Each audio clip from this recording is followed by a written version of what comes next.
So what's in that data service?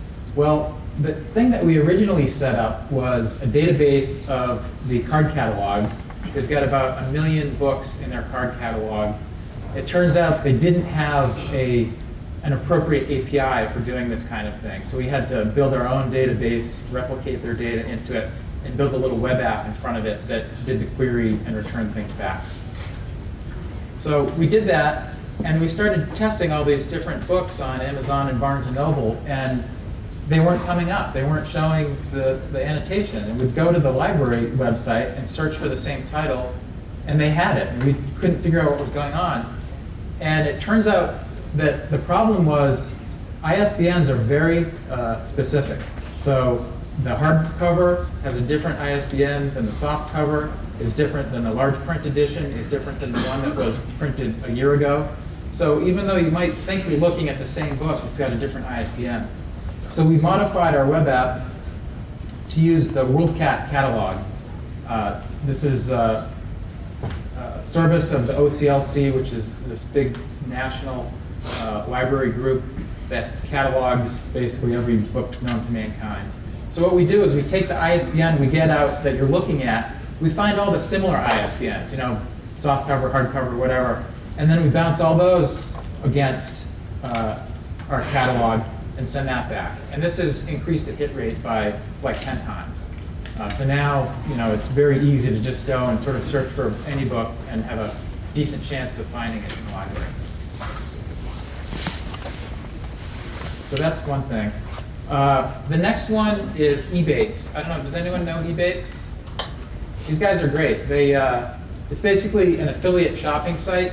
You go there, and if you click through their site before you go buy something, they take whatever commission they would have gotten for that, and they give you half of it. So if they get 5% for sending someone shopping somewhere, you get 2.5% at the end of the month. They send it back to you. This is great for business purchases because you write off the whole thing and then you get a little bit back. So it's a nice thing. Your boss is here. I think he uses it too. Usually a shirt is. So Ebates was pretty easy. We told them the kind of data that we needed, and they said, "Oh, that's cool. We'll just make you an RSS feed." And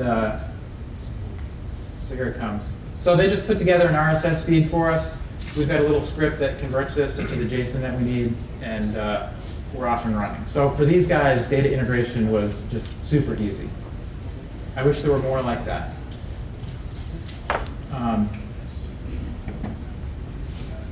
The next one is WBUR. So WBUR is the National Public Radio Station in Boston. Their main goals here was all about fundraising, and really in two different directions. One with members. So they have this member card that they sell you for at least $40. And if you have the member card, you get discounts at a bunch of local businesses.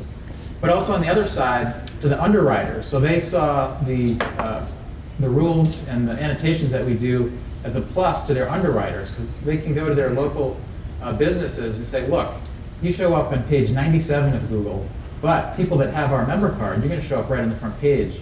Isn't that valuable to you? Don't you want to, give us a little more money? So, yeah, show you how this works. If I just go in and search for something like bicycles, so here's our annotation. You can see right at the top, we've inserted a box into the search results with some of the local WBUR sponsors that have something to do with bicycles. And you happen to see Ebates on this one too, down further. So that's one thing we do is we put their underwriters right at the top of search. The other thing, if you went to one of these, like if I go to International Bicycle, let's say I didn't get here through search. Whoops.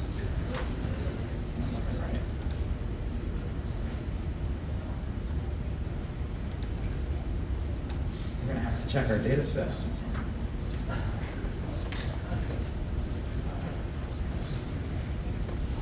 me go this way.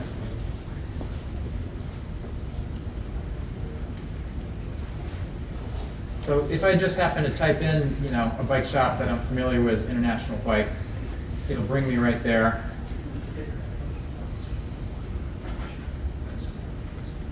Maybe I did this one already.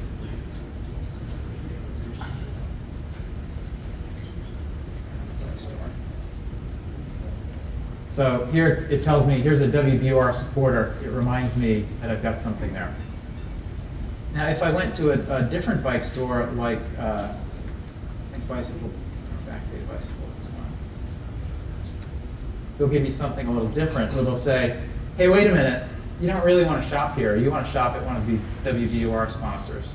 So you can go to International Bike and get a discount, or you can go to one of these other ones. They won't give you a discount, but they're a WBUR sponsor, so please give them some business. And if you don't want, you can say no thanks, and then this sets the cookie, so you don't see this every time.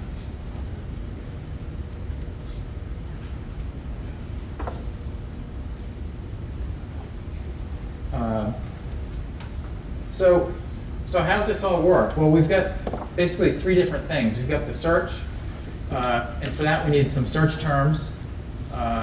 We've got the competitor announcement, where we need to know the competitor URL and what to put in there. And we have the thank you URLs, so we need that content too. So what we do is we go to the marketing guys at WBUR and say, can you give us this? And they kind of, their eyes glaze over and they don't know what to do.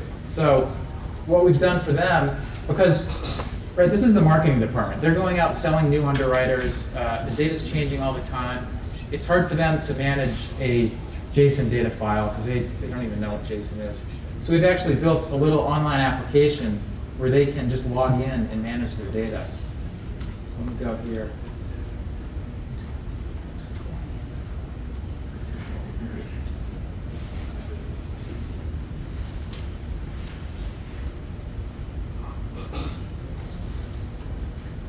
So I'm logged in as a WBUR user, so they can just come into this little web app. If they want to add new partners, they can add them in.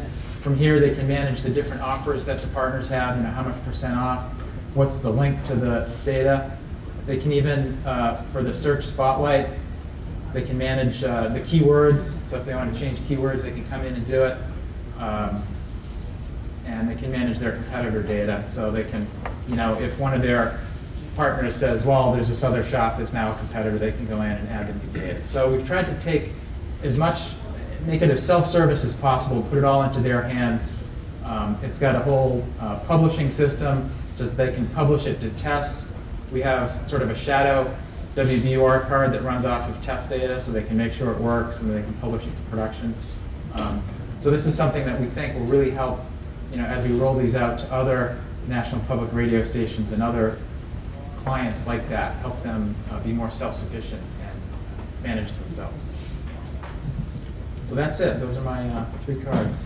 Awesome. Any questions? Okay. Questions? Did I see a hand? Yes. On your card, do you have any personalized information, like who that member is? Right now, no. It's just, you're interested in these things. So. Hey, Yeah. Tom, what I was going to suggest is you can maybe talk briefly about Azigo 3.0 and where we're headed with that, where you guys are headed with that. I think it's an interesting opportunity. Right. So I don't think. want to put you on the spot. But Yeah. I think Paul touched on this earlier, but the kinds of data that will be available in Azigo 3.0 would include that sort of thing. So there's the let's capture data that the user enters in fields like name and address and things. But then there's also, if for Ebates, for example, if your Ebates username was on there, then they could do things like look up your points balance and say, not only if you get this are you going to save 2%, but this puts you into the next level and you get something else. So definitely, as we go into the future, that kind of thing could come into play. And so, GK, so you could actually write rules against that other data. So if your points were above something, you could actually produce a different annotation than if it weren't. So any of the multi-dimensional data that's available in Azigo 3.0, you'll be able to write rules against. Right now, the cards that you're